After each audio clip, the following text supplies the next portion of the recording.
वालेकुम रहमतुल्लाहि व बरकातहू। मशहूर खाकी और आप देख रहे हैं मेरा यूट्यूब चैनल डियर व्यूअर्स। आज मैं आपसे एक मुलाकात करवाता हूं छोटे बच्चों की। जो बच्चे जो है इस वक्त जो है वो खेल रहे हैं, आइए उनसे बात करते हैं वो क्या कर रहे हैं और क्या बना रहे हैं। जी डियर व्यूअर्स, इस वक्त मैं मौजूद हूँ यहाँ बच्चों के पास। आइए बच्चों से जो है बात करते हैं। अस्सलाम वालेकुम रहमतुल्लाह। वालेकुम अस्सलाम। जी बच्चों, बेटा क्या कर रहे हो आप लोग? हम ये मछली फार्म बना रहे हैं ट्रैक्टरों से। अच्छा, ये कौन सा ट्रैक्टर है? ये छोटा खिलौने वाला ट्रैक्टर है? जी जी तो इससे कैसे बना रहे हैं आप? जी, ये छोटा बना रहे हैं तालाब, मछली फार्म वाला। अच्छा, ये जो सामने है इस वक्त जो है ये तालाब बन रहा है आपका? जी अच्छा, ये बताओ ये कितने लोग आप मिलके बना रहे हो? जी, हम लोग हैं 4। 4 लोग हैं। तो आपस में लड़ते झगड़ते भी हैं? जी, लगा लड़ते झगड़ते तो हैं, फिर उसके बाद हम रसाई कर लेते हैं। 2 मिनट बाद हम रसाई कर हाँ लेते बिल्कुल हैं। हम बिल्कुल बच्चे बिल्कुल। हैं।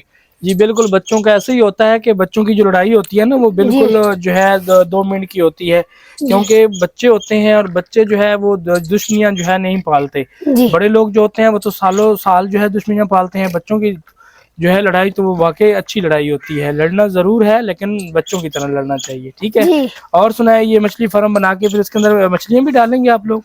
जी, इंशाल्लाह ये मुकम्मल करके इसको बेहतरीन बनाएंगे।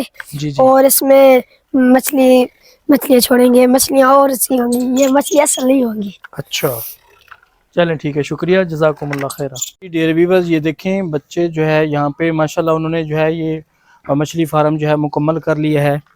तो डियर व्यूअर्स, मुख्तसर सी ज़िंदगी है, बच्चों की तरह जो है हमें गुजारनी चाहिए।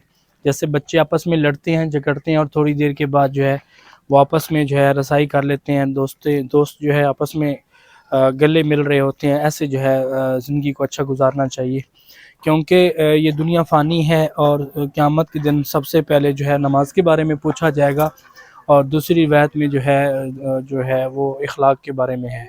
तो सबसे जो बड़ी इबादत है वो नमाज है और दूसरी रिवायत में जो सबसे बड़ी इबादत है वो अच्छे इखलाक है। इसलिए हमें चाहिए कि हम लोग जो है नमाज का एहतमाम करें और हकूक़ुल इबाद हकूक़ुल्लाह का भी ख्याल रखें। ख़ास तौर पे जो है छोटों के साथ शफ़क़त, बड़ों का इज़्ज़त व इकराम और उलमा इकराम की कदर। तो इंशाल्लाह मैं भी इसका एहतमाम करूँगा। तो आप लोगों से गुजारिश है कि आप लोग भी इसका एहतमाम करें। जज़ाकुमुल्लाह खैरा।